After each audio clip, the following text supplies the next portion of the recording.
Kita mengingat ya, mulai tahun 60-an saja lah ya, tahun 60-an. Oke lah, kita masih terlalu kecil ya, saya ya pribadi ya. Mulai tahun 70-an lah, sampai tahun 95 begitu ya. Yang kita dengar itu, yang banyak di penjara itu perampok, pencuri, narkoba, pembunuhan, ya, pemerkosaan dan sebagainya.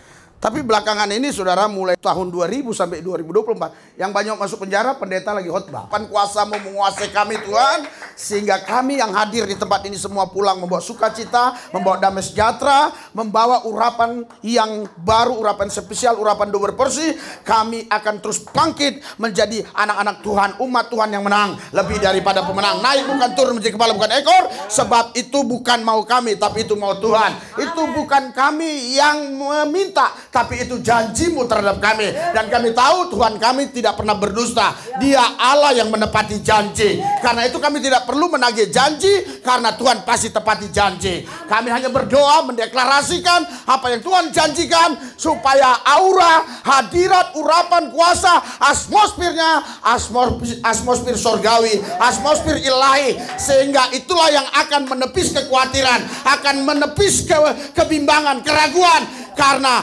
atmosfer ilahi menguasai kami, menguasai tempat ini, sehingga kami bisa menerima kebenaran firman secara komprehensif, secara utuh, tidak penggal-penggal, tidak potong-potong, tapi kami memahami kebenaran firman secara komprehensif, secara utuh, sehingga kami berkata tidak ada Tuhan yang lain, hanya Yesus satu-satunya Tuhan. Tidak ada juru selamat yang lain, hanya Yesus satu-satunya juru selamat. Di luar dia binasa, di luar dia api neraka. Hanya di dalam Yesus ada keselamatan. Urapi lidah mulut hamba-Mu, supaya kebenaran ini memerdekakan semua kami. Kalau ada iblis, setan, roh jahat, kuasa gelap yang membuat kami ragu, bimbang, khawatir akan keselamatan yang Tuhan sudah berikan atas kami, kami satukan hati iman kami usir, kami tolak, patahkan kuasanya di dalam nama Yesus, dalam nama Yesus. Ulaya hama yukama yuriasaka papa la yomena rakapa yokobo semihano mirasaka baba lakama yomerakabata kumur lobusika baba. Urapi lidahmu birambamu Tuhan. Jadikan saluran berkat buat semua yang hadir, baik yang ada di tempat ini maupun yang di luar sana. Terima kasih Tuhan, di dalam nama Yesus kami sudah berdoa mengucap syukur. Haleluya. Yang percaya katakan, berikan sorak-sorai bagi Tuhan yang meriah. Lebih meriah lagi. Haleluya, haleluya, haleluya, haleluya, haleluya, haleluya, haleluya. Dahsyat, amin. Ajaib, amin. Luar biasa Yesus, amin. Berikan sorak-sorai sekali lagi. Silakan duduk saudara. Haleluya, haleluya. Silakan duduk, saya yakin. Silakan duduk ya. Oh yel ya. Oke, yel. Luar biasa, karena sudah pelayanan di gereja lain tidak tahu yel lagi ya. 3, 2, 1. Bertobat, menyala, menyambar, radikal, akurat, konsisten, tidak hilang, mati-matian, harus besar, Kristus, tidak ciut, tidak kecut, tidak mundur, tetap maju. Maju bersama Yesus, dipelihara, jaga, dilindungi. Bersama Yesus kita lakukan perkara-perkara besar, dan Yesus kita cacah menang segala perkara, karena dia adalah mustahil bagi orang percaya. Haleluya. Silakan duduk saudara.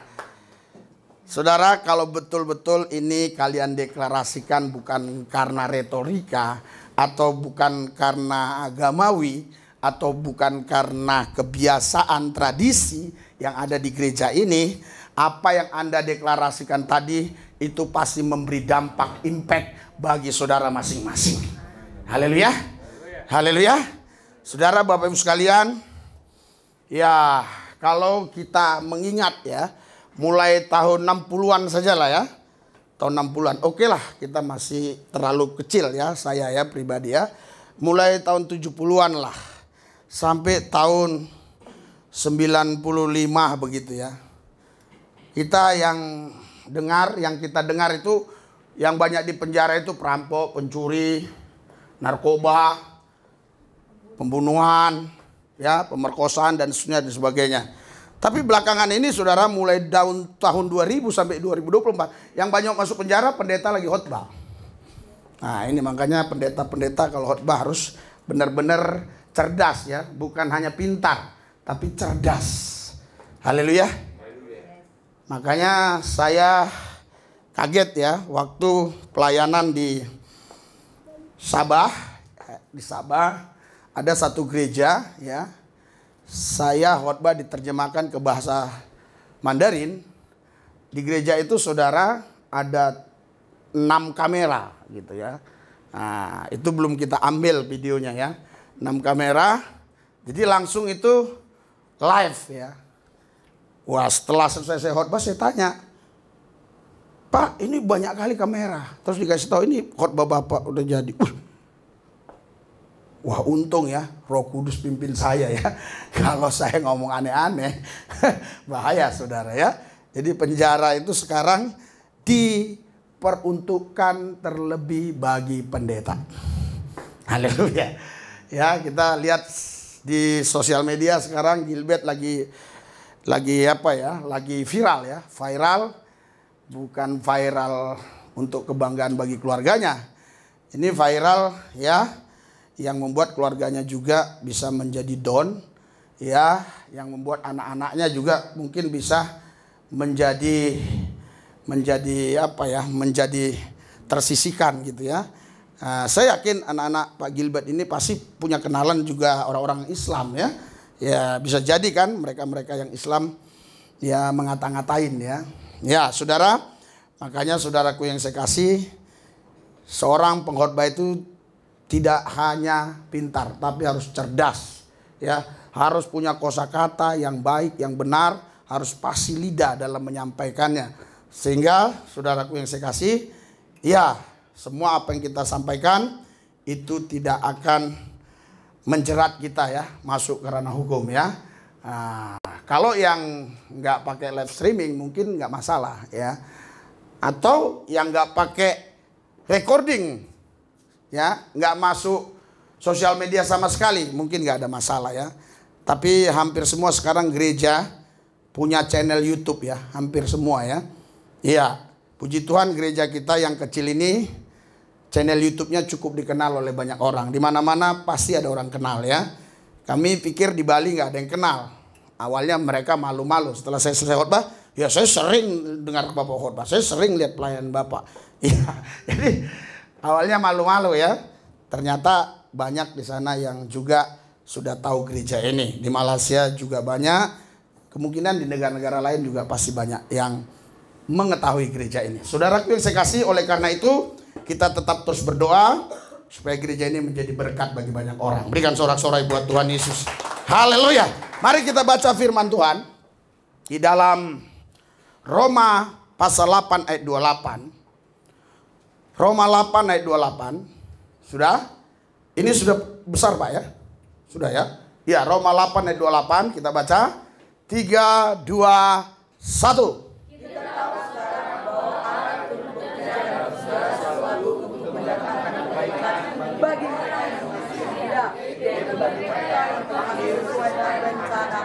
Kita tahu sekarang bahwa Allah turut bekerja dalam segala sesuatu untuk mendatangkan kebaikan.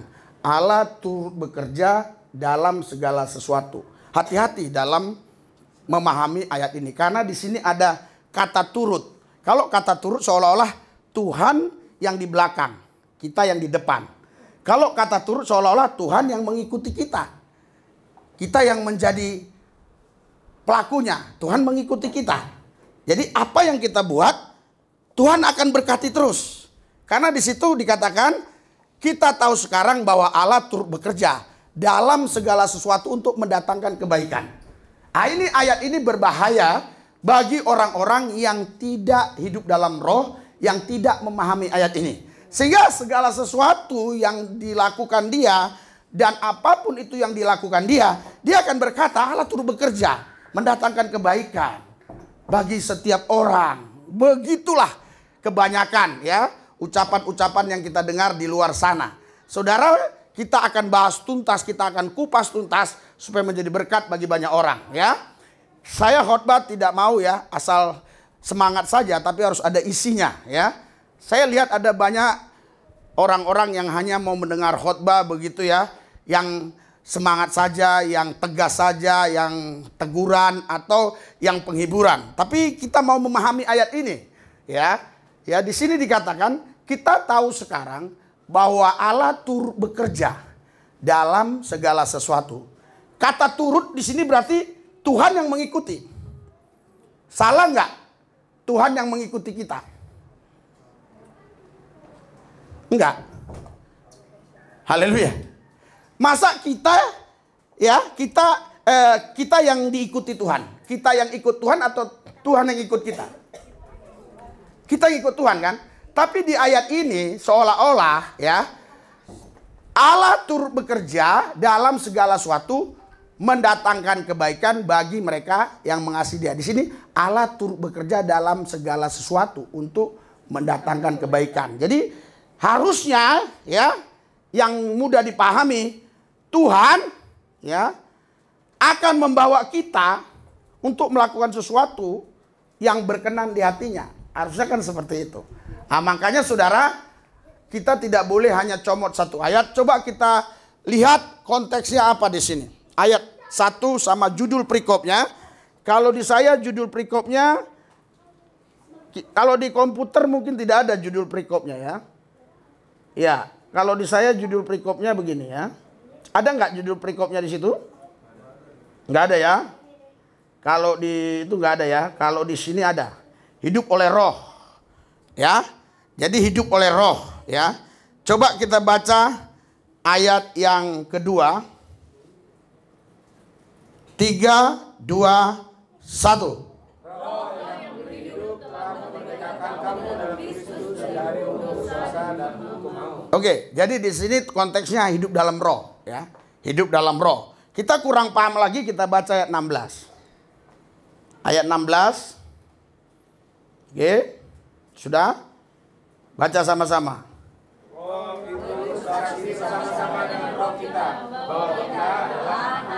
Jadi bukan kita yang menyaksikan bahwa kita anak Allah, tapi roh itu yang bersaksi dalam roh kita bahwa kita anak Allah. Bukan kita yang mengaku-ngakui bahwa kita anak Allah, tapi Allah itu yang mengakui kita bahwa kita anaknya. Amin? Oke. Terus ayat yang ke-18 biar paham. 3, 2, 1.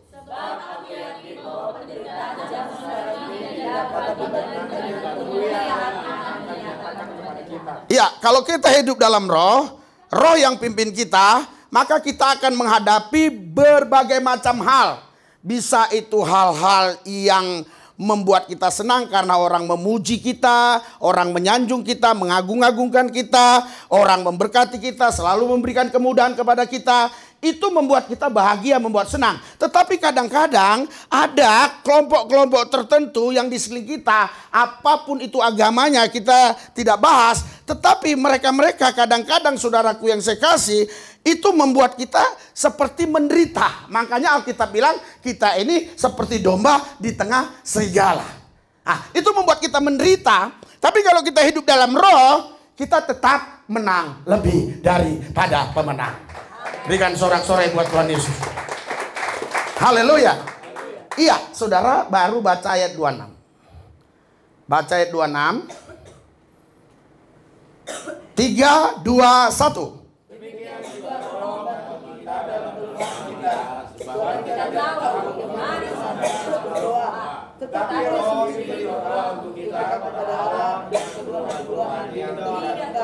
Saudara, kalau ada orang berkata dia bisa berdoa, artinya dia tidak bisa berdoa. Tapi kalau ada orang berkata saya tidak bisa berdoa, artinya roh itulah yang mengajari dia berdoa. Berikan sorak-sorai buat Tuhan Yesus. Haleluya.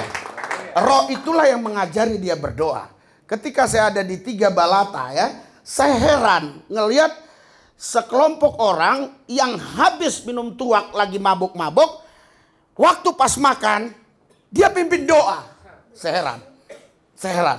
Padahal kalau orang yang dipimpin roh, ya, dia tidak akan melakukan yang seperti itu.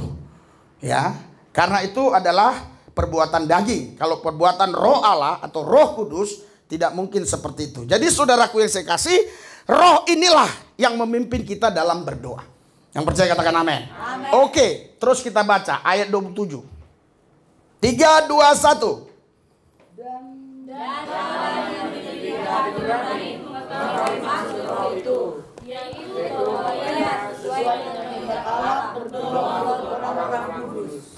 Dan Allah yang menyelidiki hati nurani mengetahui maksud roh itu, yaitu bahwa ia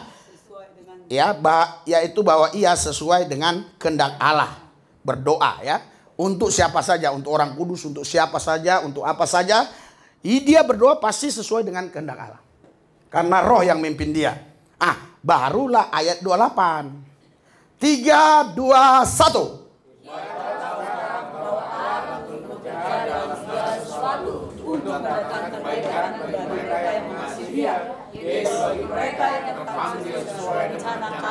Iya, jadi kita tahu sekarang. Artinya dulu kita tidak tahu.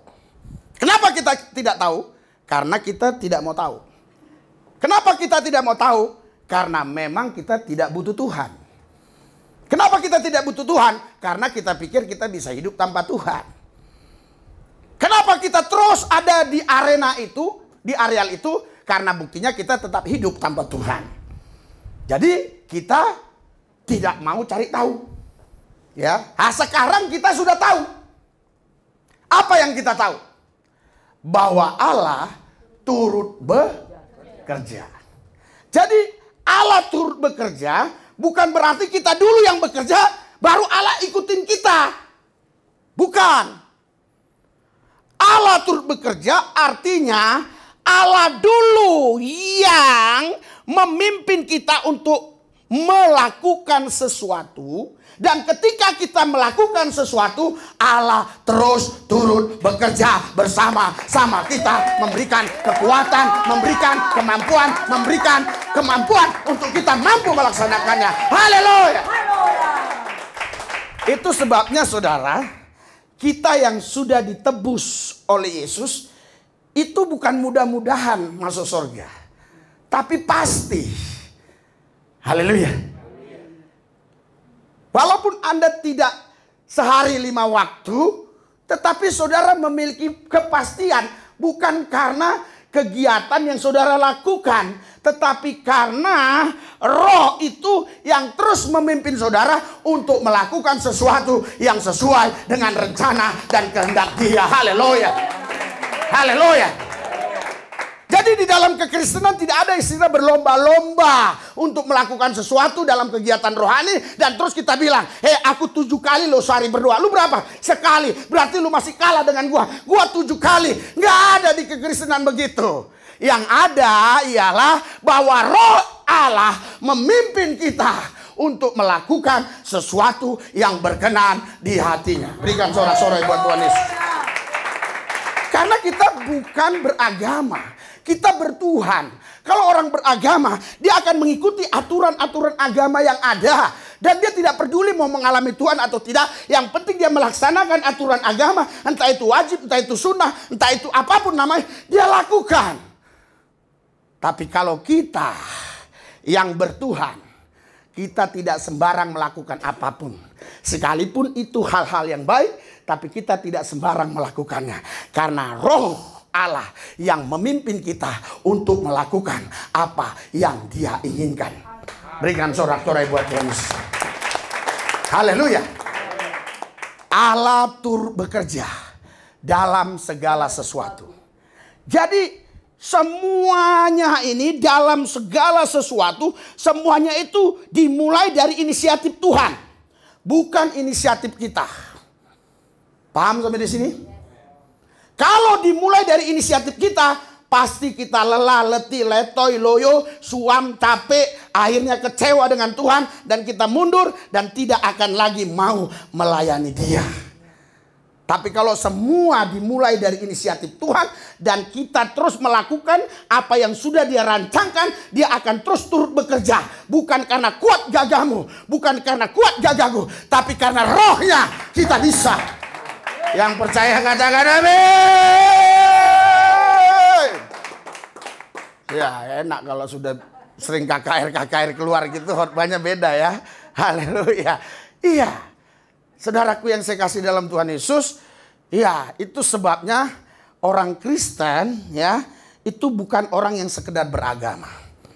Dia adalah orang-orang yang dipimpin oleh Tuhan. Makanya jangan main-main dengan orang Kristen. Kalau kau main-main dengan orang Kristen, kau berhadapan dengan Tuhan Allah yang hidup, yang punya segala kuasa di sorga dan di bumi. Yesus namanya. Dia nama tertinggi, nama di atas segala nama.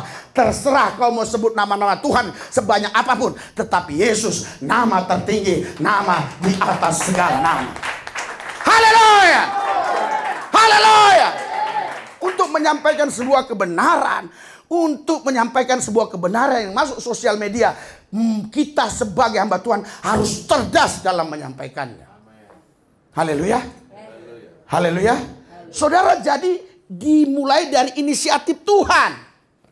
2 minggu yang lalu, saya iseng-iseng ngomong sama anak saya, Daniel. Walaupun saya tahu Tuhan yang menggerakkan hati saya.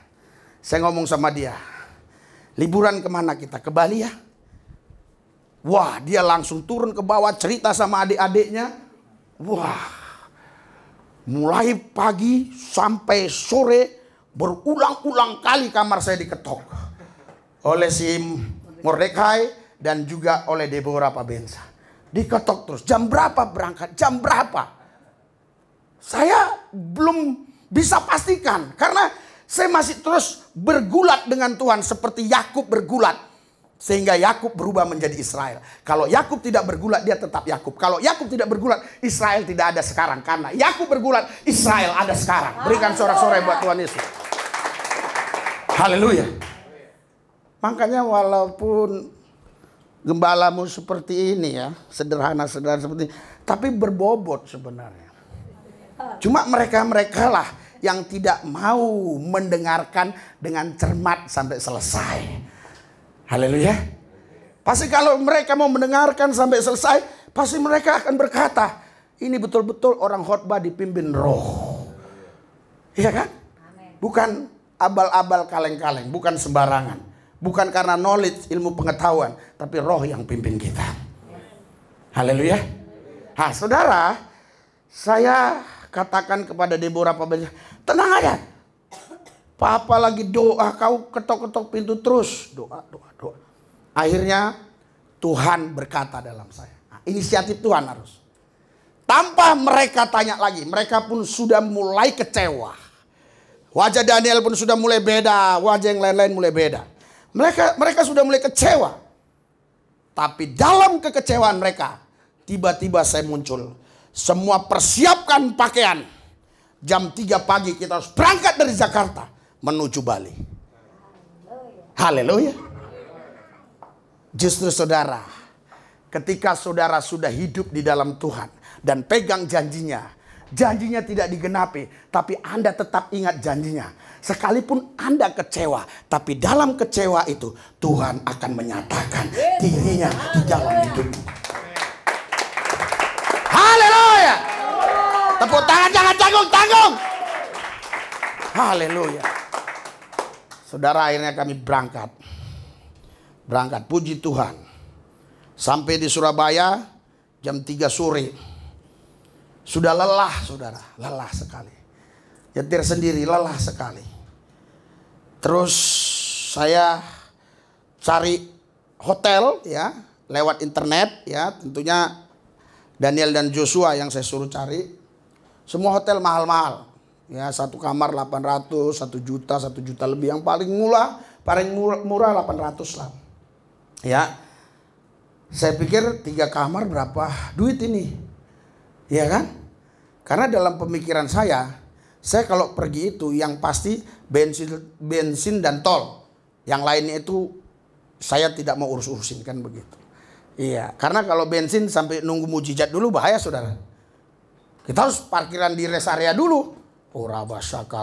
Baru datang bensin 3 jam bayangkan, atau 7 jam bayangkan. Kalau yang lain-lain bisa dipending, masalah tidur, masalah ini kan, masalah makan. Ya, jadi saya suruh Daniel, mari kita selfie. Kirimkan ke seseorang, saya bilang kami ada di Surabaya, sebenarnya mau ke Bali. Tapi saya tidak sanggup lagi. untuk melanjutkan perjalanan ini. Ya, saya percaya ada burung gagak nanti, saya bilang, yang kasih hotel kami. Saudara, langsung dalam hitungan menit ya, dikasih hotel. Kok 2 kamar begitu ya. Padahal saya sudah bilang sama beliau 7 orang, kok dikasih 2 kamar ya. Oh mungkin karena 2 anak kecil. Nggak ada masalah kalau masalah tidur. Masalahnya ini makan pagi biasanya 1 kamar itu 2 orang. Itu ya, kalau di hotel-hotel yang keren pasti makannya prasmanan kan. Iya, oke lah. Kita cari dulu makanan. Saya bilang udah lapar semua sudah. Carilah makanan, nasi bebek ya di pinggir jalan. Kami kalau makan di pinggir jalan, nggak mau di tengah jalan. Karena kalau di tengah jalan bahaya ya. Di pinggir-pinggir jalan begitulah makannya. Ya, saya beda ya dengan dulu ya. Sekarang saya kalau makan gitu ya sama anak-anak saya, langsung saya bilang, jangan setelah habis bebeknya atau ikannya atau ayamnya baru minta nambah lagi. Itu nanti kita nunggu lagi dia goreng. Langsung minta 4. Berapa? 3, 4. Iya. Jadi memang saudara makanannya murah. Misalnya 20.000 ya. Tapi kalau 4 porsi itu 80 saudara. Iya, ada orang makan di mall bangga-bangga cuma yang dimakannya segini kan. Cuma karena di mall dia makan segini cuma bayar 40.000. Kita makan di pinggir jalan tapi satu orang bisa 100.000. Iya kan? Kan begitu. Ya. Jadi saudara, singkat ceritanya langsung kami ke hotel ya. Ternyata hotelnya besar banget. 1 kamar 10 orang juga muat. Rupanya itu yang high class-nya ya dikasih. Dan memang hotel itu hotel bintang 5 ya. Jadi saya langsung WA dia. Terima kasih Pak. Terima kasih. 1 kamar pun sebenarnya cukup, saya bilang gitu kan. 10 orang. Karena tadi awalnya sempat saya bilang, gimana Pak? Kami 7 ya. Apa boleh gitu loh ke hotel 7 orang 2 kamar gitu. Ya. Dia nggak jawab, sepertinya dia kecewa awalnya. Tapi setelah saya sampai di kamar, kami foto, selfie, saya kirim. Saya bilang sebenarnya 1 kamar juga cukup Pak. Oh dia bilang mantap pendeta, jalan terus ya. Iya saudara, besok paginya waktu makan kan, kita harus berdoa dulu. Karena kami pernah kejadian juga, 1 keluarga 1 dicegat, tidak boleh makan. Iya, kita berdoa. Oh Tuhan Yesus, jamah kami. Oke, masuk. Kamar berapa? Kami sebut. Kamar berapa? Sebut. Masuk. Semua masuk 7 orang. Oh luar biasa, dahsyat Tuhan, ajaib. Kan begitu ceritanya. Haleluya. Saudara, singkat ceritanya sampai Bali lah ya. Oke. Sampai Bali, saudara, kita dapat di sana. Kalau di sana kan memang tempat aja dikasih ya. Makan cari sendiri kan begitu. Iya. Luar biasa banyak hal-hal yang ajaib yang Tuhan kerjakan sehingga kita punya banyak kenalan. Kita ketemu dapat kenalan tentara lagi satu, dapat kenalan pemain-pemain selancar. Maksudnya mereka pengusaha-pengusaha selancar. Awalnya kami bayar 150. Setelah ketemu bosnya anak Tuhan, saudara tahu, besoknya silakan pakai semua tanpa bayar. Iya, jadi itulah kalau Tuhan bekerja. Namanya Allah turut bekerja mendatangkan kebaikan bagi setiap orang mengasihi Dia. Ya. Kita harus review ke belakang apa yang saya khotbahkan tadi, karena dimulai dari inisiatif inisiatif Tuhan, bukan inisiatif saya, saudara. Inisiatif Tuhan. Dan Tuhan juga bicara kepada saya. Tuhan bilang, doa keliling, setiap tempat doa keliling. Oh iya Tuhan, doa keliling. Setiap pagi kami, ya, jam 4 pagi saya pasti sudah bangun. Doa kelilingnya itu ya, mulai dari hotel jam 5 lah. Di tempat yang agak bagus sinyal, ya kira-kira jam 5:30 gitu. Yang penting sudah mulai bisa live lah, karena live kan. Iya. Jadi saya lihat ternyata banyak yang ikut live, saudara. Bahkan sekarang itu ada yang sampai 2 hari yang lalu saya lihat udah 98.000. Kaget, nggak sangka-sangka gitu loh. Ya, ikut live. Jadi saudara, karena ini inisiatif Tuhan, ya Tuhan turut bekerja mendatangkan kebaikan. Iya. Sehingga saya bilang sama istri saya setelah pulang, saya udah cek nggak masuk. Kenapa kalau kita di peperangan di luar kota, setiap hari ada orang memberkati. 2 juta, 3 juta, 2 juta. Jadi kami nggak kesusahan makan. Karena inisiatif Tuhan suruh live. Khotbah di jalan-jalan, khotbah pagi. Horaba syaka baralaba syaka baba. Selamatkan ini. Begitu saudara ya. Iya. Jadi semua harus inisiatif Tuhan. Yang percaya katakan amin. Haleluya. Haleluya. Saudara, sampai kami pun tiba ya di Jakarta hari Jumat kemarin, ya. Jumat yang ini kemarin ini. Saudara, langsung Sabtunya Tuhan suruh kita ke Banten. Iya. Suruh ke Banten ya, ke suku Baduy. Saya pikir ya pas ini hari Sabtu ada ibadah. Ternyata ketika kita masuk Cilegon ya. Iya, karena gini. Saya katakan kepada tim kita, saya bilang begini. Kenapa di Cilegon nggak bisa mendirikan gereja satu pun tak boleh? Kenapa? Sudah ratusan tahun tidak boleh ada satupun gereja di sana. Kenapa? Pasti ini ada masalah tertentu di masa lalu dan ini yang mengutuk ya. Ini yang mengutuk. Jadi sehingga mereka ini punya rasa dendam, rasa kebencian, kecurigaan terhadap kekristenan. Sehingga gak boleh gereja satupun dibangun. Kenapa? Banyak orang sana pun gak paham. Banyak orang yang gak paham. Cari tahu sambil jalan saya kan. Jadi sebelum kita nanti masuk ke Baduy, ibadah di Baduy luar maksudnya, kita harus cari tahu dulu di Cilegon ini. Sampai Cilegon jam 5. Jam 5 langsung, saya sekarang gitu. Jadi seorang pemimpin yang baik itu harus memperhatikan perut-perut yang dipimpin. Dulu enggak. Daniel juga cerita. Dulu sengsara kali ikut bapak katanya. Mungkin Sadrak trauma. Sehingga dia kemarin pagi nggak mau katanya. Iya, dulu kami ngeliput si KC itu hanya untuk menyelamatkan 1 hari hotel. Itu kami berangkat dari sini jam 3 pagi, jam 12 malam. Supaya sampai sana jam 6 pagi. Jadi nggak nginap di hotel, langsung live. Langsung ngikutin sidang KC kan begitu, Muhammad KC. Jadi dulu gitu. Nah, setelah udah beberapa kali, barulah berubah saya. Berangkat hari Senin, misalnya hari Senin, berangkat Senin, misalnya Rabu lah, Senin sudah berangkat, Senin sore, jadi sudah sampai di sana gitu. Selasa yang penting sudah nginap di hotel lah. Jadi Rabunya itu kita udah mandi dari hotel, jalan ke pengadilan. Nah, jadi enak memang. Iya, jadi kemarin saudaraku, kenapa Sadrak nggak mau ikut? Gue bilang, ketawa si Daniel. lucu, kenapa?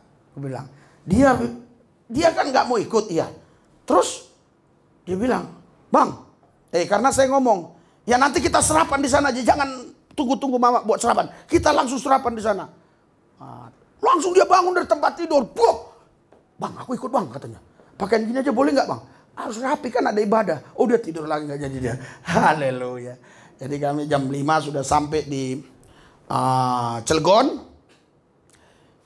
Kami dapat informasi, ya, dapat informasi tentu dari teknologi ya, dapat informasi.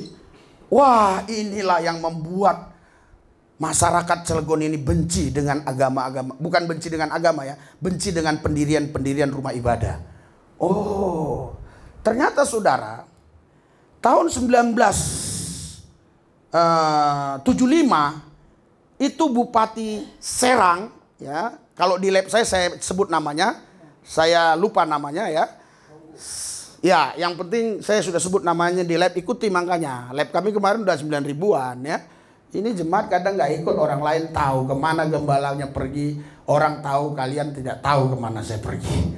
Ya, jadi saudara, jadi saya tahun 1975 itu bupati ini itu memberi surat perjanjian atau menulis surat perjanjian terhadap Krakatau. Krakatau Steel bahwa tidak boleh membangun gereja. Awal mulanya Krakatau pun tidak boleh, saudara. Awal mulanya Krakatau pun tidak boleh. Tapi waktu itu Soekarno berpikir, ya, kalau nanti ini ditolak, ya, karena mulai tahun 60-an sudah mulai masuk itu Krakatau sebenarnya. Jadi kalau ini ditolak, ini sayang gitu loh. Ini kan investor bagus, orang-orang bule, orang-orang luar, ya, masuk. Ternyata saudara tahun 1975 singkat ceritanya, itu bupati itu mungkin melihat ke depannya ini akan banyak bule-bule, banyak orang-orang luar, pasti Kristen, pasti mendirikan gereja atau Buddha atau Hindu. Yang penting rumah agama lain nggak boleh. Maksudnya rumah ibadah agama lain tidak boleh. Ya, rumah ibadah agama lain nggak boleh di situ. Iya, jadi tahun 1975 itu ada perda, kalau sekarang perda. Kalau dulu saya nggak tahu namanya apa. Yang penting tidak boleh bangun rumah ibadah selain masjid dan musola. Ya. Waktu itu saudara, Cilegon itu boleh dikatakan masih kampungan. Jadi Serang kotanya. Sekarang Cilegon sudah jadi wali kota. Lebih besar Cilegon dari Serang. Hotel-hotelnya lebih mewah Cilegon. Ada hotel bintang 5. Serang nggak ada. Ya, mall banyak di Cilegon. Di Serang cuma satu. Jadi saudara sekarang sudah jadi wali kota. Tapi itu tetap diberlakukan. Itulah sebabnya HKBP ditolak di sana atas dasar itu. Ya. Ternyata kita cari tahu kenapa ada dasar ini. Cari tahu Daniel. Kita buat live semua itu. Ya. Supaya kita cabut kutuk-kutuk ini. Yang membuat masyarakat dendam, benci, kesal. Kita cari tahu. Cari tahu saudara. Ternyata ketemulah. Di situ namanya Jalan Penggantungan.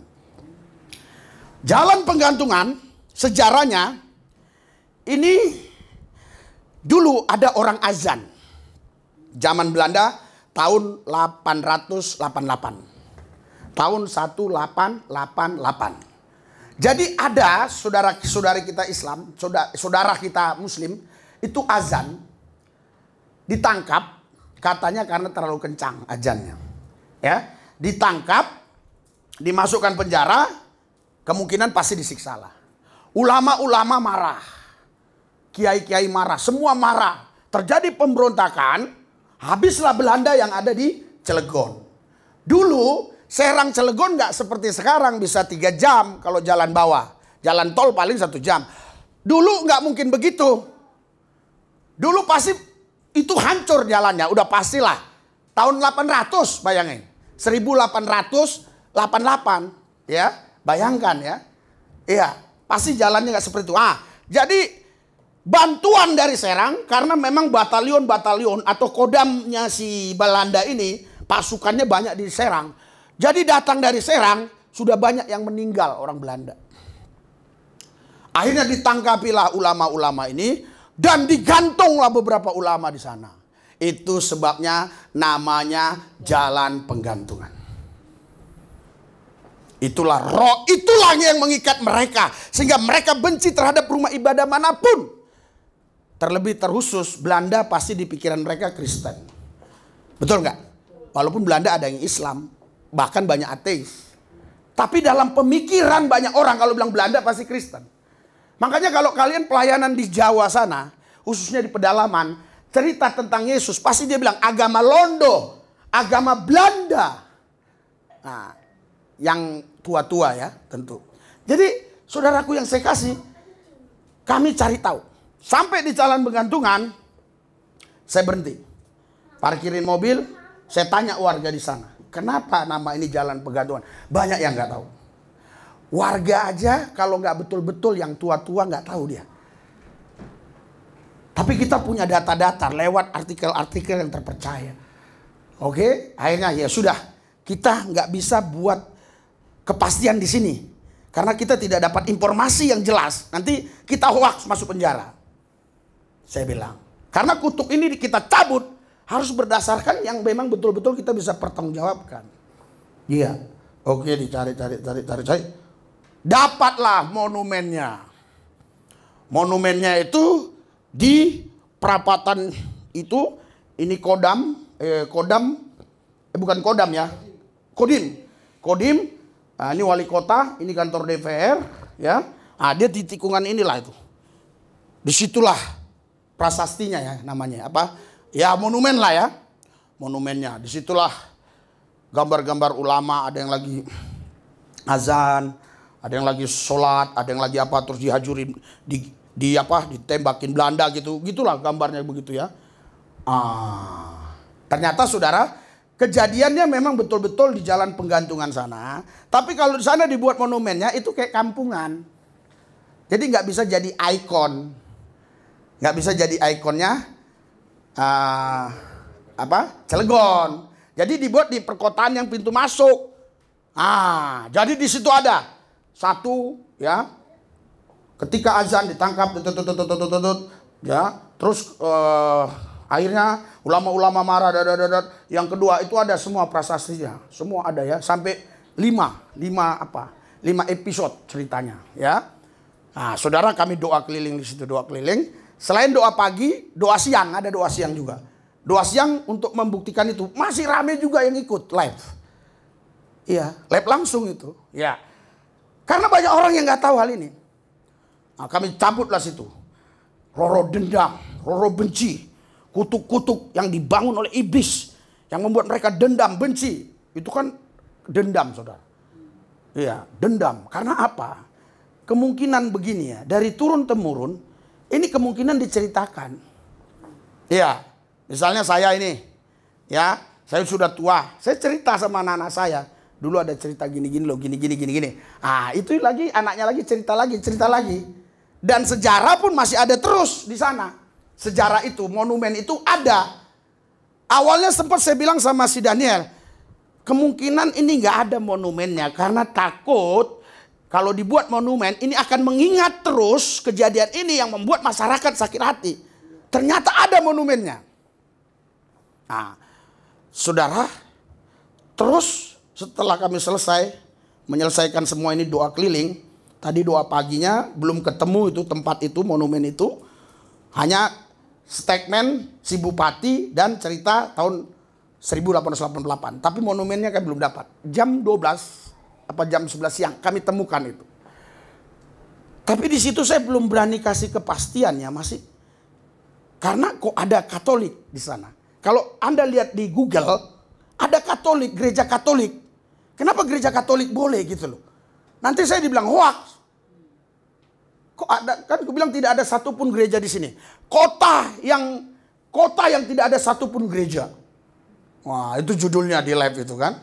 Ya kan, di Indonesia setiap kota pasti minimal satu ada gereja. Di Aceh aja banyak gereja. Ya. Kota yang satu pun tidak ada gereja. Terus satu lagi live-nya judulnya apa itu saya lupa ya. Ya, oh ini ulama digantung, gereja tidak boleh berdiri. Wah, gitu kira-kira ya. Saudara, tapi saya masih bilang begini. Tapi benar yang saya bilang, saya mereka-reka. Saya bilang memang kalau Anda ketik di Google gereja, pasti ada gereja Katolik akan muncul. Tapi saya berasumsi kemungkinan gereja itu tahun 60-an atau tahun 70-an itu sudah ada. Sebelum adanya tanda tangan si Bupati Serang dulu. Saya bilang begitu dalam lab saya. Selesai lab, Daniel, ini kita harus cari tahu kebenaran gereja Katolik ini. Seperti apa? Oke, kita cari tahu, dapat gereja itu ya. Dia bergabung dengan sekolah. Dapat. Tapi semua saya tanya, karena udah jam 12. Seorang pemimpin yang baik harus tanya. Kalian sudah lapar? Lapar. Oke. Cari. Makan apa? Mau makan apa? Saya bilang, apa kita makan di pantai-pantai? Kita cari, saya bilang. Udah kejauhan lah, kita cari pantai katanya. Udah lapar, oke lah.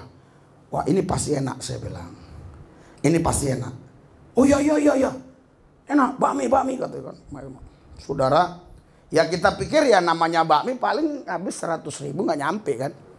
Iya, tapi makan 3 orang, saudara, sama minumnya 192 hanya makan mie. Padahal warung Padang pagi-pagi nggak sampai 100.000. Iya. Saya langsung lihat itu yang masak kan, Daniel. kau kenalan sama dia. Kulihat anak itu baik, saya bilang. Siapa tahu dia Kristen, karena kayak cenes wajahnya. Siapa tahu dia Kristen. Dia gini aja. Dia kan nggak berani gitu. Di Malaysia banyak cewek-cewek cantik. Saya suruh anak calon DPR, anak ini anak partai-partai politik, kenalan kau. Nggak mau dia. Ya kan kita pingin juga kan. Jadi aku bilang, Daniel, kalau kau punya istri ini. Sekarang gini Daniel, saya bilang sama dia, Daniel, kalau pendeta yang urapannya tanggung, dia harus punya istri yang bisa kerja, menghasilkan. Tapi kalau urapannya pol, dia nggak perlu punya istri yang bisa bekerja, yang bisa menghasilkan duit. Seperti mamamu aja, karena urapan aku pol. Jadi dia cukup masak ini, aku pasti bisa tarik semua itu yang tersembunyi, yang di balik-balik pintu, yang di balik-balik tembok-tembok saya keluarin. Nah, jadi kalau buat kamu, pol nggak? Kurang Pak. Kalau kamu kurang pol, kamu kenalan sama dia. Bisa buat jualan bakmi, dia suruh buat jualan bakmi, Bapak biayai nanti tempatnya yang bagus, di mana. Karena kami makan satu enak, nambah gitu loh. Oh, berarti ini bagus orangnya kan? Oh, karena ruangannya besar, terus anak-anaknya semua ikut. Ya. Jadi dia nggak berani. Pas waktu nambah yang kedua kali, nambah bakmi yang kedua kali kan, saya tanya, nama kamu siapa? Kania. Ayo Daniel mainkan. Gak berani dia. Kalau saya berani. Iya, mau anak ABG pun saya berani kenalan apa. Karena itu udah terbiasa bicara kan. Iya, jadi saudaraku yang saya kasih. Akhirnya saudaraku yang saya kasih, kami ke gereja Katolik setelah itu. Gereja Katolik, kami bilang kami mau ketemu Romo. Daniel bilang, nanti kalau ditanya, Jos bilang aja kau mau pengampunan dosa. Itu bercanda-canda ya. Nanti kau ditutupin kok di sini nggak kelihatan. Romonya di sono kata gitu ya. Bercanda gitu. Ya, saudara, Sapam mengarahkan kami ke kantor sekretariat. Situ kami bicara. Romonya telepon nggak angkat. Jadi sekarang saya hanya mau tanya aja tentang gereja ini seperti apa. Apakah benar ini gereja izinnya? Enggak katanya. Ini gedung serbaguna. Oh mantap saya bilang. Akhirnya saya nggak hoak kan, karena saya bilang tidak ada satu gereja pun. Gereja yang resmi maksudnya. Ya ini gedung serbaguna Pak. Cuma entah siapa yang buat ini gereja di Google. Semua orang kan bisa buat. Anda pun bisa buat ini. Cuma kalau bisa jangan buat. Nggak perlu buat itu. Biar Roh Kudus sendiri yang menarik manusia datang. Haleluya. Iya. Jadi saudaraku yang saya kasih, ternyata dia jelasin semua lah itu. Ternyata itu sebelum tahun 70, tahun 60-an, gereja itu sudah ada. Sekolah itu sudah ada. Artinya sebelum ada perjanjian bupati. Oh berarti benar. Saudaraku yang saya kasih. Jadi di setiap wilayah, kalau kita mau cari tahu, itu ada kutuk-kutuk yang mengikat mereka. Yang membuat mereka bisa begitu sangat tidak suka. Ya. Mungkin karena mereka memang, disakiti oleh pendahulu-pendahulu kita. Ya, mereka bawa agama datang ke Indonesia. Mereka mau nyiksa orang Indonesia. Ya, jadi tersakiti. Tapi puji Tuhan, kami yakin kuasa Tuhan lebih dahsyat karena kami sudah cabut itu roh-roh dendam di Cilegon, roh-roh kebencian, roh-roh dendam. Saya berdoa tahun depan supaya dirubah itu perdanya. Berikan sorak-sorai buat Tuhan Yesus. Haleluya. Karena dalam lab saya harap Pak Jokowi bisa lihat kan gitu kan. Saudara ini rezeki-rezekian ini. Kadang-kadang saudara muncul ya.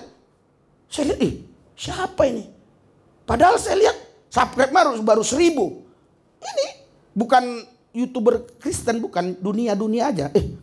Tentang wisata, bisa muncul. Siapa tahu? Subscribe kita kan sudah banyak. 452 lebih. 452 ribu lebih. Siapa tahu muncul. Makanya saya bilang, Pak Jokowi, saya bilang, Menteri Dalam Negeri, Menteri Agama, dan yang terkait. Apa sih sulitnya merubah tulisan manusia? Betul nggak? Cabut itu. Ya, cabut itu Perda yang 1975. Buat yang baru. Apa sulitnya? Yang nggak boleh dirubah adalah wahyu ilahi. Kalau hanya tulisan manusia kita boleh rubah. Hanya wahyu Tuhan, hanya firman Allah yang tidak boleh dirubah. Kita doakan untuk Cilegon in Jesus name. Dalam nama Yesus. Biar boleh dibuka gereja. Haleluya. Kasihan saudara-saudari kita yang HKBP di sana ya. Sudah dibangun, tak bisa juga. Sudah kumpul uangnya, entah berapa miliar, gak bisa juga. Tapi saya yakin ketika mereka nonton live itu, mereka akan lakukan doa keliling. Itu punya kuasa yang dahsyat. Itu punya kuasa yang dahsyat. Kalau Anda ikutin live kemarin, saya jelaskan di situ. Doa pribadi, doa korporat ini dibagi dua. Ada doa korporat yang duduk di ruangan, ada doa korporat yang keliling. Doa korporat yang keliling itu bukan hasil ide-ide manusia, tapi itu Roh Kudus yang perintahkan kepada rasul-rasul. Anda baca kisah rasul 1 sampai selesai. Mereka itu sering saudara berdoa keliling dulu sebelum mereka memberitakan tentang keselamatan di dalam Yesus. Kenapa? Karena di wilayah itu ya seringkali atmosfernya dikuasai oleh roh-roh jahat, oleh agama-agama pagan, roh-roh paganisme. Itu perlu dihancurkan. Haleluya. Haleluya. Itu perlunya doa keliling ya. Haleluya. Bukan bang keliling. Kalau bang keliling itu bahaya saudara. Apalagi baru-baru ini. Saudara tahu kejadian baru-baru ini di Cilegon? Saudara tahu? Suku Batak. Ya kalau kita ini ya karena saya berani ngomong. Kalau orang lain mungkin masih kemungkinan. Ya oke lah kita pakai kemungkinan pasti Kristen lah mereka. Bang keliling. Ustadz digebukin sama dia. Rentenir. Apa nggak tersakiti lagi mereka? Jadi kita jangan hanya mengatakan Cilegon intoleran. Cilegon intoleran. Kita harus tahu dulu sejarahnya kenapa sampai mereka seperti ini. Sudah mau tenang, sudah mau hatinya pulih, dibuat ulah lagi oleh si bang keliling ini. Rata-rata bang nggak bisa keliling, hanya bangnya orang Batak yang bisa keliling. Itu hebatnya orang Batak ini. Dimanapun ada orang Batak, di situ pasti bisa buat bang. Namanya bang keliling. Bangke. Hebat orang Batak. Tapi suruh doa keliling paling malas. Tapi kalau buat bang keliling, waduh, 30%. Luar biasa. Ngeri ya. Nanti ini dicomot orang nih, hasil lubis ini ya. Dia sudah tidak suka dengan sukunya sendiri. Haleluya. Iya. Saudaraku yang saya kasih dalam Tuhan Yesus, inilah ya yang saya katakan, saudaraku yang saya kasih, kita harus tahu apa yang ada di wilayah itu, di alam roh. Makanya saudara, kalau kita sudah tahu, barulah di sini kita tahu sekarang bahwa Allah turut bekerja dalam segala sesuatu untuk mendatangkan kebaikan bagi mereka yang mengasihi Dia. Berikan sorak-sorai buat Yesus Kristus Tuhan kita. Haleluya. Haleluya. Yaitu bagi mereka yang terpanggil sesuai dengan rencana Allah. Berikan sorak-sorai buat Tuhan Yesus. Jadi sudah paham ya ayat ini ya? Makanya saudaraku, kalau kita sudah paham, sekarang kita berubah. Kalau bukan kita yang merubah diri kita, siapa lagi yang mau merubah diri kita, saudara? Kita sendirilah yang merubah diri kita. Paradigma kita, pola pikir kita rubah. Oh, dulu saya pikir setiap saya melakukan apapun, Tuhan turut bekerja. Tuhan turut bekerja. Kalau itu artinya bahaya, saudara. Nanti Pak Hendy gawat kalau gitu. Betul. Terus mau kemana mas? Mau ke Kuningan? Kok sendiri? Iya memang sendiri. Istri nggak ada. Nggak. Ayo mas nginap di rumah saya. Ayo. Allah turut bekerja mendatangkan kebaikan. Kalau itu bahaya, saudara. Iya kan? Iya, mau kemana? Pak siapa? Bapak Lubis, Pak Lubis. Iya. Iya. Bapak punya istri. Ya ada sih, tapi sekarang nggak ikut. Enggak. Ya udah Pak, nginap sama saya aja Pak. Iya. Kemarin di Bali ada yang nawarin, sudah gila nggak? Di Bali, saya lagi beli topi nih, istri lagi di pantai sama anak di Bali. Didatangi saya sama seorang pria sih, Pak. Ya Pak, dia bilang apa? Mau nggak ditemani? Temani apa? Aku bilang. Cantik Pak, katanya. Cantik. Kayak Spanyol. Apa? Pinggangnya kayak gitar Spanyol. Betisnya kayak betis padi. Yang penting tinggi, bagus. Aneh lu, aku bilang. Saya bilang gitu sama dia kan. Kau tanya-tanya, kalau begitu-gitu lihat-lihat orang. Akhirnya dia langsung pergi, ya nggak berani lagi deket-deket. Mungkin pikir dia saya entah petugas atau apa, saya nggak tahu lah ya. Dia pergi. Saya bilang sama istri saya, untung kau ikut, saya bilang. Kalau kau nggak ikut, aku udah ditawarin. Saya candain gitu. Saya candain supaya malamnya dia bisa mesra ke saya kan. Kalau dia nggak ada cemburu-cemburu dikit, susah saudara hidup ini. Harus ada dikit-dikit cemburu. Jangan keterlaluan. Kalau terlaluan namanya cemburu buta kan. Ya, jadi jangan buta lah ya. Iya, saudaraku yang saya kasih. Nah itu yang saya katakan tadi. Ya, kita tahu sekarang bahwa Allah turut bekerja dalam segala sesuatu untuk mendatangkan kebaikan bagi mereka yang mengasihi Dia. Haleluya. Haleluya. Haleluya. Haleluya. Kita akhiri di dalam Yeremia 17. Ya. Ayat yang ke-7. Ayat 5 dan ayat 7. Ya, Yeremia 17 ayat 5 dan 7. Kita baca sama-sama 3, 2, 1. Beginilah firman Tuhan, terkutuklah orang yang mengandalkan manusia, yang mengandalkan kekuatannya sendiri, dan hatinya menjauh daripada Tuhan. Iya, banyak orang saudaraku yang saya kasih, inisiatif dia sendiri, tapi dia suruh Tuhan turut bekerja. Ini adalah orang-orang yang mengandalkan kemampuannya sendiri, yang mengandalkan manusia. Dan orang-orang seperti ini terkutuk karena menjadikan Tuhan sapam bagi dirinya, menjadikan Tuhan bodyguard bagi dirinya. Tuhan kita bukan bodyguard, Tuhan kita bukan sapam. Tuhan kita adalah gembala yang baik. Beda sapam, beda bodyguard. Bodyguard itu akan nurut dengan kita.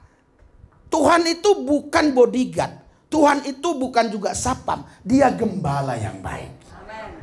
Kalau gembala yang baik artinya dia menuntun kita ke air yang tenang, ke rumput yang hijau. Dia menuntun kita kepada jalan kebenaran. Haleluya. Haleluya. Oke, ayat 7. Ini ayat lawannya ya. 3, 2, 1. Diberkatilah orang yang mengandalkan Tuhan, yang menaruh harapannya kepada Tuhan. Berikan sorak-sorai buat Tuhan Yesus. Haleluya. Haleluya. Jadi diberkatilah orang yang mengandalkan Tuhan, yang menaruh harapannya pada Tuhan. Jangan pernah kau menaruh harapanmu pada gaji. Jangan pernah menaruh harapanmu kepada suami, kepada istri, kepada gajimu. Jangan.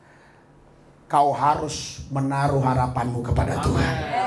Tadi lagu tadi mengatakan bukan hanya percaya kepada Tuhan, tapi kita percayakan hidup kita kepada Dia. Bukan hanya percaya, tapi kita percayakan hidup kita dalam tangan Tuhan, dalam pimpinan Tuhan. Cari dahulu kerajaan Allah dan kebenaran, semua akan ditambahkan. Haleluya. Haleluya. Iya, karena apa? Karena seorang gembala yang baik, dia pasti akan menuntun domba-dombanya ke air yang tenang, ke rumput yang hijau. Yesus itu bukan sapam, bukan bodyguard, tapi dia gembala yang baik. Itu sebabnya saudaraku yang saya kasih, ketika engkau jatuh, engkau diangkat oleh Dia. Ketika engkau mau belok ke kiri, ditarik lagi oleh Dia. Ketika engkau ingin mundur, ditarik lagi maju. Kenapa? Karena Dia gembala. Satu pun yang hilang, dia akan stres. Kenapa? Karena hilang satu. Padahal masih ada 99. Tapi walaupun masih ada 99, dia cari yang satu ini. Karena dia yakin yang 99 ini sudah aman. Dia cari yang satu ini. Ketika dia temukan yang satu ini, dia sangat sukacita sekali. Dibandingkan melihat yang 99, bukan berarti yang 99 itu nilainya lebih rendah. Tentu pasti lebih tinggi karena satu aja tinggi tambah 99. 99 lebih tinggi nilainya. Kalau kita bicara tentang nilai. Tetapi saudara, kesukaan, sukacita seorang gembala karena tadi ini sudah hilang. Tapi dapat. Kau punya uang 100 juta. Oh Pak, saya belum pernah punya uang 100 juta. Oke lah, 10 juta. Oh belum pernah Pak. Sekarang saudara, ya udah saya selesaikan dunia. Belum pernah Pak. Ya nanti saya lupa lagi ya. Iya, oke lah. 1 juta aja. Hilang 20.000. Saudara, nanti 20.000 tadi ya. Kemana? Padahal masih banyak lagi kan. Tapi tetap 20.000 itu membuat kita pusing. Hilang. Di mana tadi hilangnya? Di mana tadi hilangnya? Di mana? Iya. Padahal beli aqua 2 biji aqua, 2 gelas, 2 gini udah habis. Tapi kita pikir di mana tadi hilangnya?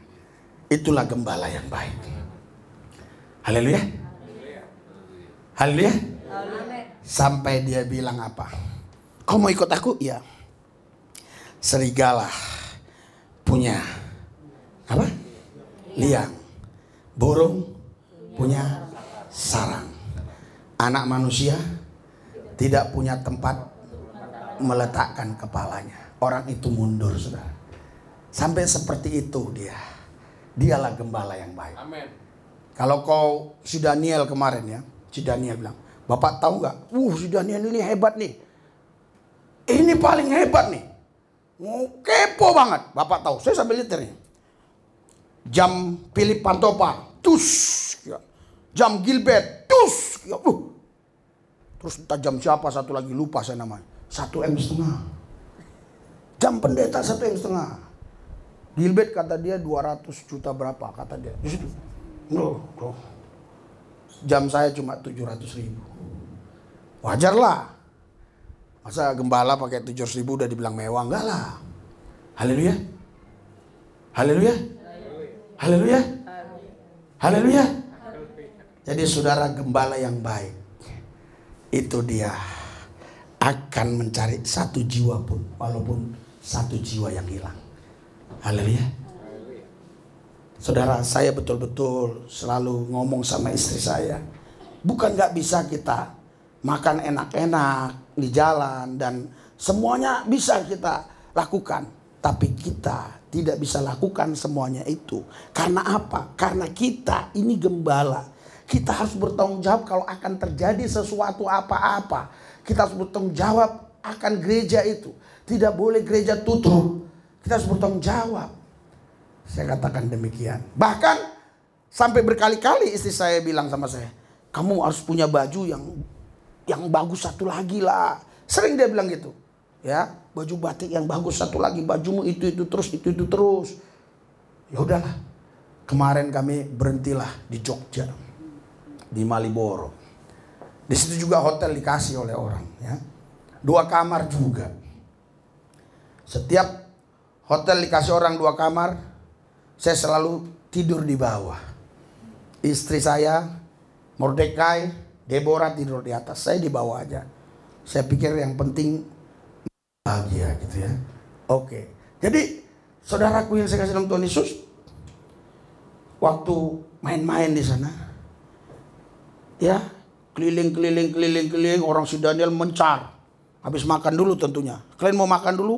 Makan dulu. Iya. Makan bebek goreng aja, saudara, kami 500.000 lebih. Apalagi makan bebek panggang mungkin 1 juta. Masih goreng itu saudara. Memang 5 anak ini sama suami istri jadi 7 kan. Itu gak gampang saudara ya. Kalau makan itu gak gampang ya. Iya, jadi terus saya bilang gini sama istri saya. Parfum yang ada mall di Bali itu Pantai Kute, mall yang mewah sekarang. Dulu gak ada itu, sekarang ada. Ya, saya kan udah 7 tahun gak pernah ke sana. Jadi saya main-main di mall itu sama istri saya sama anak-anak saya. Penuh orang. Ada apa ini? Wangi kali parfum. Kan kesukaan saya parfum. Wangi kali parfum ini. Cuma saya tidak pernah beli parfum mahal. Parfum murah-murah. Yang 1 cc berapa, 1 cc berapa itu, yang 1000 itu. Tapi kesukaan saya parfum. Dulu kan kita banyak kenalan ya, yang pelayan kemana-mana. Itu selalu resesi zaman dulu kan kasih parfum. Sekarang nggak ada lagi. Nggak ada yang kasih lagi. Jadi beli yang cepet-cepet itu aja kan. Nah, yang penting jangan bawa keringat. Jadi di situ saudara banyak parfum.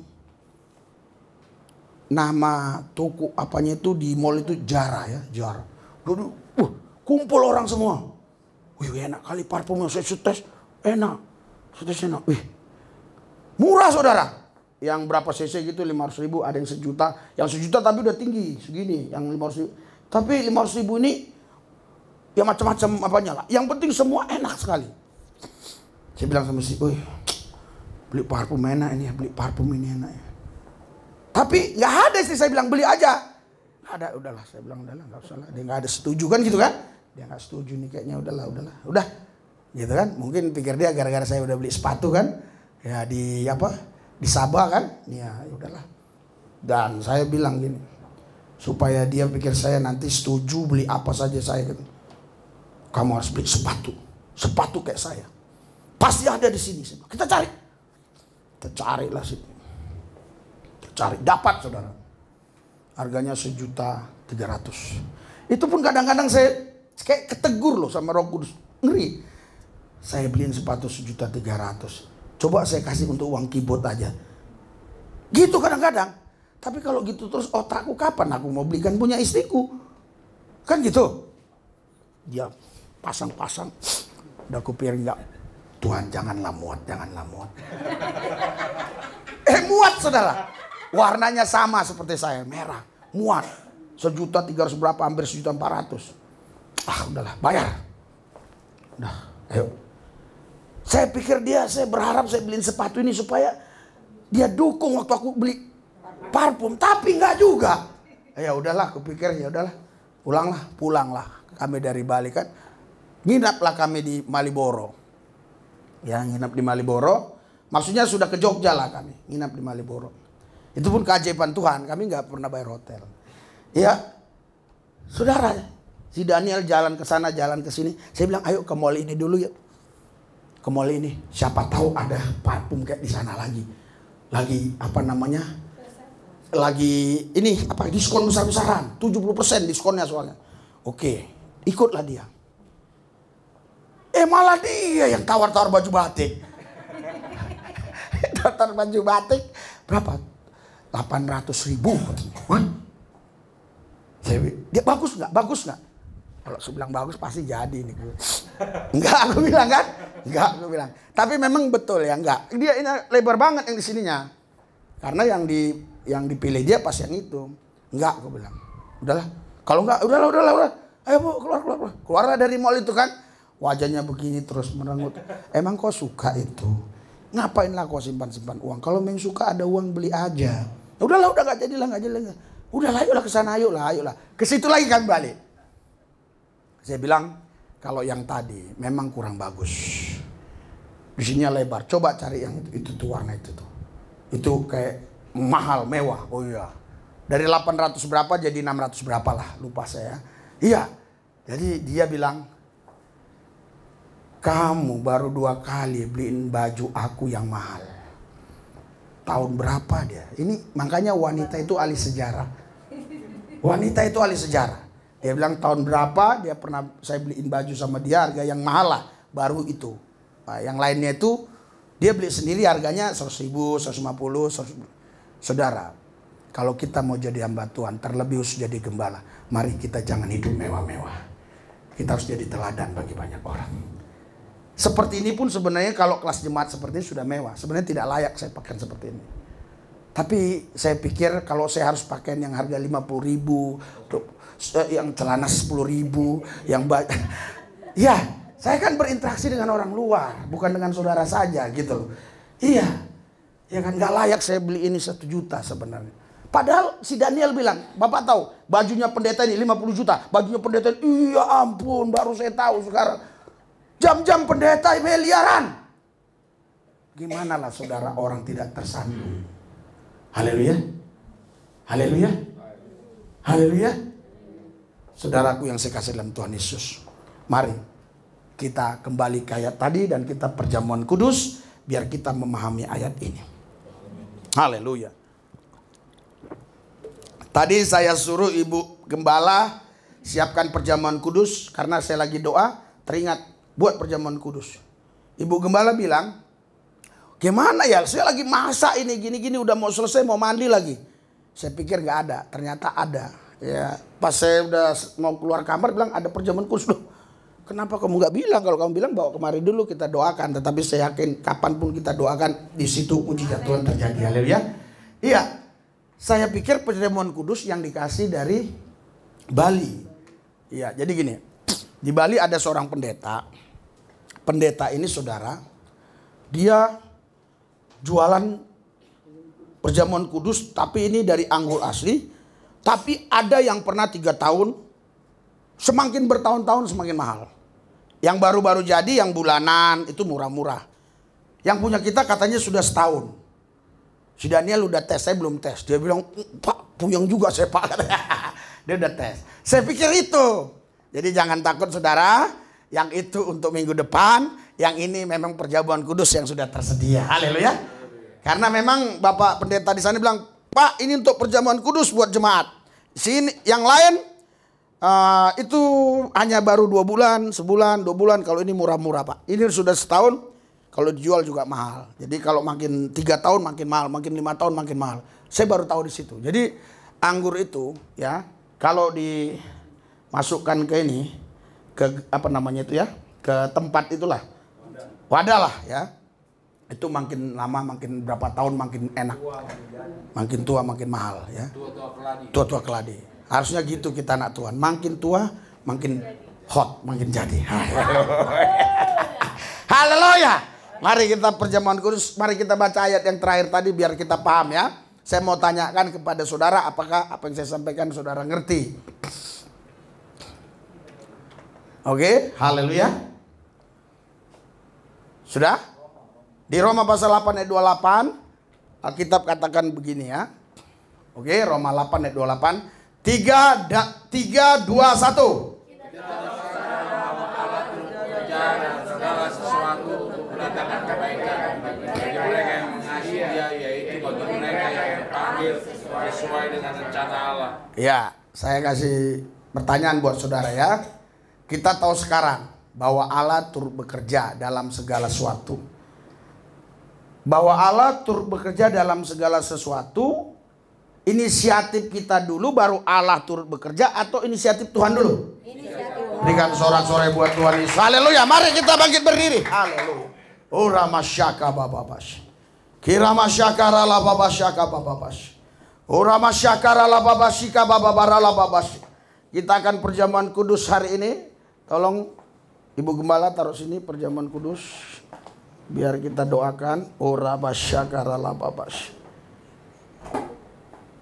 Ora masyakata kurala babasyaka babasyikara la babas. In Jesus name. Dalam nama Yesus. Perjamuan kudus. Perjamuan kudus. Tubuh Kristus. Darah Kristus. Ini bukan lagi roti. Tapi ini tubuhmu Tuhan. Bukan lagi anggur. Tapi darahmu Yesus. Kami percaya Tuhan. Dengan tubuh dan darahmu. Kami dibebaskan dari murka Tuhan. Dengan tubuh dan darahmu kami dibebaskan dari api neraka. Dengan tubuh dan darahmu kami dilepaskan dari sakit penyakit. Dengan tubuh dan darahmu Tuhan, kami dilepaskan dari kuasa-kuasa gelap, dari iblis, setan, dan roh jahat. Dengan kuasa darah Yesus kami merdeka. Dengan tubuh Tuhan kami kuat, kami bangkit lebih dari pemenang. Haleluya, haleluya, haleluya. Urapi Tuhan. Urapi Tuhan. Ora masyakara la basyakara la bas. Kami percaya ini tubuh Kristus. Mari bagikan. Ya, Mama Christine sama Ibu Gembala bagikan. Ambil lu satu. Haleluya. Haleluya.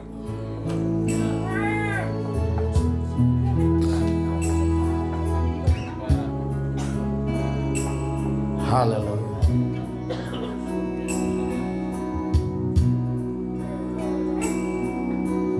Haleluya.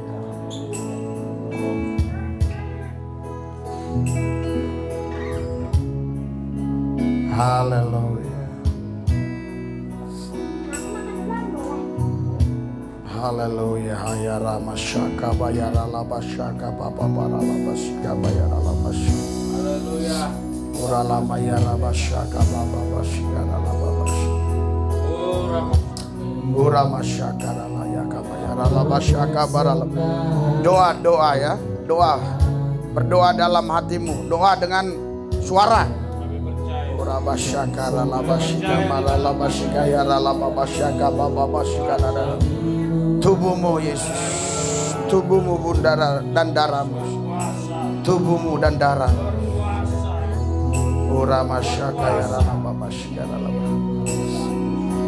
yara labasyaka dan sika baba basyaka.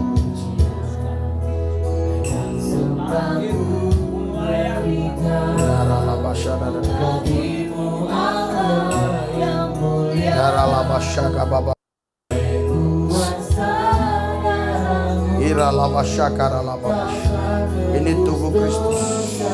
Shikara labasyaka baba yara labasyaka.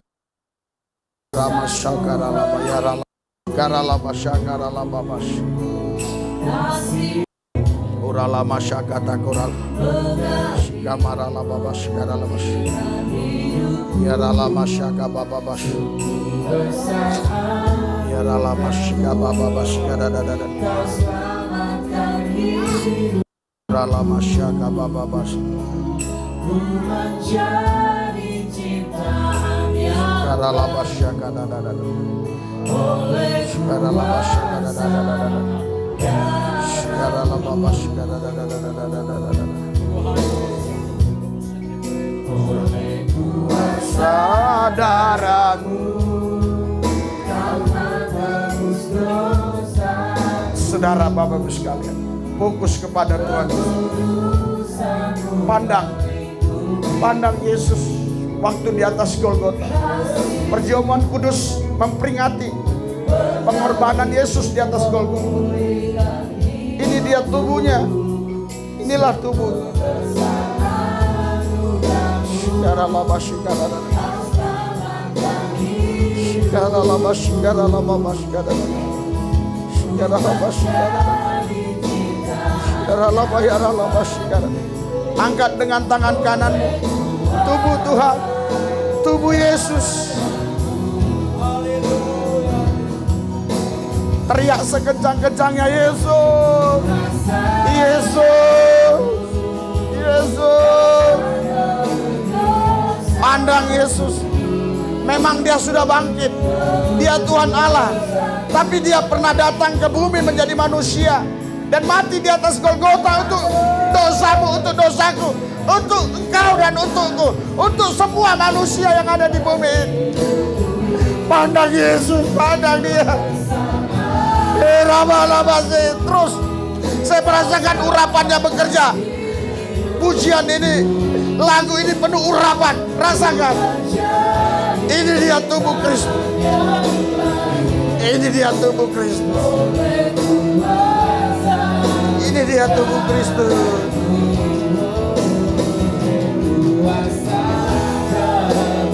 Ya Rama ya lama basaga baba. Ya Rama saga baba.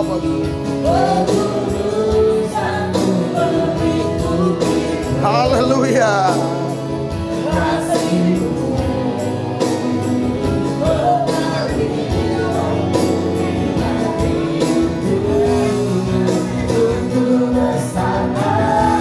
Ramasyaga baba baba. Ya ramasyaga baba baba. Ya ramasyaga baba baba.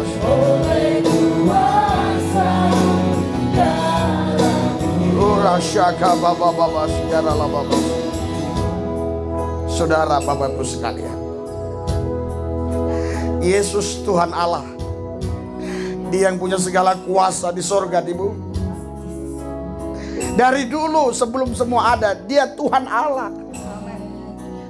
Dia Tuhan Allah. Dia tidak diciptakan. Dia ada dengan sendirinya. Dia Tuhan Allah.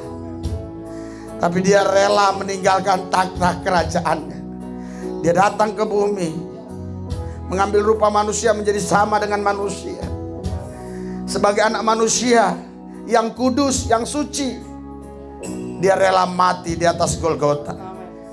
Dia bukan mati karena tombak Romawi. Dia mati karena Dia menyerahkan nyawanya. Dia menyerahkan nyawanya supaya engkau dan aku menerima rohnya, supaya engkau dan aku menerima kerajaannya, supaya engkau dan aku menerima anugerahnya. Inilah tubuh Kristus.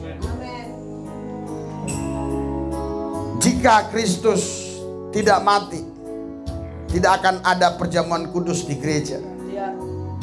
Ini perjamuan kudus. Tapi jika Kristus tidak bangkit, maka sia-sia jugalah keselamatan itu. Yesus bangkit. Yesus naik ke sorga, menyediakan tempat bagimu dan bagiku.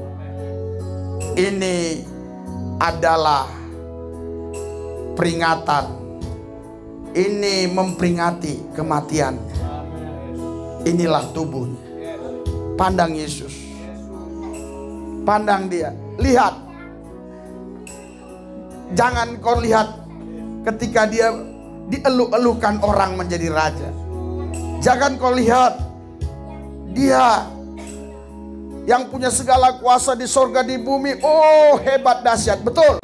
Tapi kali ini ketika perjamuan kudus, lihat Dia lagi ada di Golgota. Lihat Dia ada di salib. Kepalanya dimahkotai dengan mahkota duri. Dan terus menerus darah itu menetes dari kepalanya. Telapak tangannya dipantek dengan paku. Dan terus menerus darah itu menetes dari telapak tangannya. Telapak kakinya dipantek dengan paku. Dan terus menerus telapak kakinya mencucurkan darah.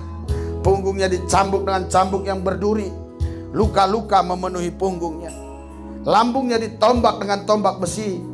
Tertumpah darah dari lambung. Pandang Yesus. Pejamkan matamu, pandang Dia. Pandang Dia. Pandang Yesus. Pandang Tuhan. Sebelum kita makan tubuh Kristus, saya akan bacakan firman Tuhan terlebih dahulu. Sebab apa yang telah aku teruskan kepadamu, telah aku terima dari Tuhan, yaitu bahwa Tuhan Yesus pada malam waktu Ia diserahkan mengambil roti, dan sesudah itu Ia mengucap syukur atasnya. Ia memecah-mecahkannya dan berkata, inilah tubuhku yang diserahkan bagi kamu. Perbuatlah ini menjadi peringatan akan aku. Inilah tubuh Kristus. Kita makan sebagai peringatan akan pengorbanannya. Peringatan pengorbanan Tuhan di atas Golgota. Yang percaya ini tubuh Kristus, kita makan bersama-sama dalam nama Yesus.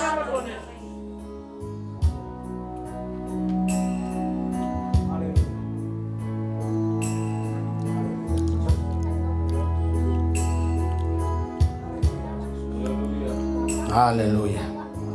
Uralama syakama babababas. Uralama syakama bababas. Kita angkat cawan. Cawan ini adalah cawan perjanjian yang di dalamnya adalah darah Kristus. Demikian juga Ia mengambil cawan sesudah makan, lalu berkata, cawan ini adalah perjanjian baru yang dimeteraikan oleh darahku. Perbuatlah ini setiap kali kamu meminumnya, menjadi peringatan akan aku. Bapak, Ibu, saudara-saudari sekalian, apakah semua kalian percaya ini darah Kristus? Mari kita minum dengan percaya di dalam nama Yesus.